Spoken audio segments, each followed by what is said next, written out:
Are you afraid to study alone at night? The quiet, the solitude, the eerie silence that seems to amplify every little sound. For some, it's the perfect environment to focus and get things done. But for others, it can be a breeding ground for fear and anxiety. Let me tell you why Hannah's last night might change your mind. Hannah was a dedicated student, always pushing herself to the limit. She believed that the late-night hours were the best time to study, free from distractions and interruptions, but sometimes the silence can be deceiving. Everyone else had gone home hours ago, but late-night study sessions were her thing. She thrived in the quiet, the stillness of the library at night. It was her sanctuary, a place where she could immerse herself in her work without the hustle and bustle of the day. The flicker of the overhead lights broke her focus.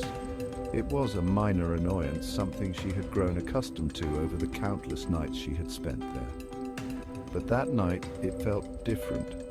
The flickering seemed more erratic, almost as if it was trying to send a message. She glanced around.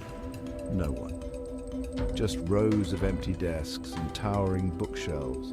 The vast emptiness of the library felt more pronounced, more oppressive.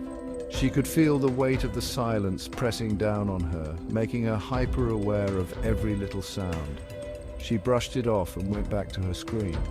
The familiar glow of her laptop was a comforting presence, a beacon of normalcy in the otherwise unsettling environment. She tried to lose herself in her work, to drown out the unease that was slowly creeping in. Suddenly, a chat box popped up, an unexpected intrusion into her world. The message was brief, cryptic, and sent from a username she didn't recognize. It read, "Are you alone?"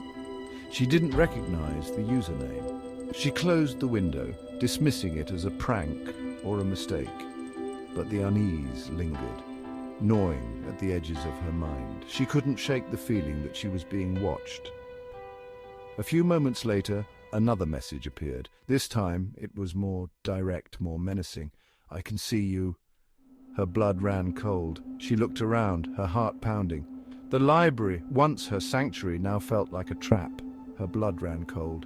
She looked around, her heart pounding.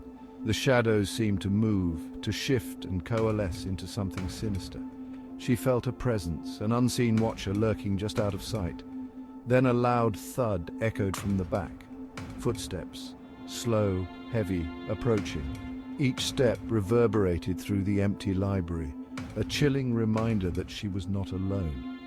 Panic set in, and she knew she had to get out. Hannah packed her things quickly, heart racing. Her laptop screen changed again. The camera light blinked on. She stared at it in horror, realizing that someone had hacked into her laptop and was watching her through the camera. She bolted for the exit, her footsteps echoing louder than the silence. The library, once a place of refuge, had become a labyrinth of fear. She could hear the footsteps behind her, growing closer with each passing second. As she reached the door, a whisper, soft, almost inaudible, but unmistakably real. "You can't escape." She froze, her hand hovering over the door handle, paralyzed by fear. The next morning, Hannah's belongings were found neatly packed at her library desk. But Hannah, she was nowhere to be found. The police were called and a search was conducted, but there was no trace of her. She was never seen again. Her disappearance remains a mystery, a chilling reminder of the dangers that can lurk in the most unexpected places. The library, once a place of knowledge and learning, had become a place of fear and uncertainty. That night, some say you can still hear the faint tap of fingers on a keyboard when the library gets too quiet. A ghostly reminder of Hannah's last moments, a warning to those who dare to study alone at night. The library, once a place of refuge, had become a place of haunting memories and unanswered questions. The flickering lights, the eerie silence, the feeling of being watched, all serve as a reminder of the night Hannah disappeared. Some believe that her spirit still lingers, trapped in the library, searching for answers.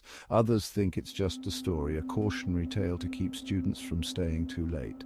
But those who have experienced the strange occurrences firsthand know better. They speak of shadows that move on their own, of whispers that seem to come from nowhere, of a presence that can be felt but not seen. The library, once a place of learning, has become a place of fear. So the next time you find yourself studying alone at night, remember Hannah's story. Be aware of your surroundings, trust your instincts, and if something doesn't feel right, leave. Because sometimes the silence of the night can be more dangerous than you think. The library, with its rows of books and quiet corners, may seem like the perfect place to study, but as Hannah's story shows, it can also be a place of danger. So, be careful, stay safe, and never underestimate the power of the night.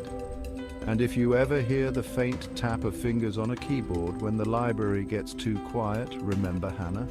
Her story is a reminder that sometimes the things we fear the most are the things we cannot see. The library, once a place of refuge, has become a place of haunting memories and unanswered questions. So, the next time you find yourself studying alone at night, remember Hannah's story. Be aware of your surroundings, trust your instincts, and if something doesn't feel right, leave. Because sometimes the silence of the night can be more dangerous than you think. And if you ever hear the faint tap of fingers on a keyboard when the library gets too quiet, remember Hannah. Her story is a reminder that sometimes the things we fear the most are the things we cannot see. The library, once a place of refuge, has become a place of haunting memories and unanswered questions.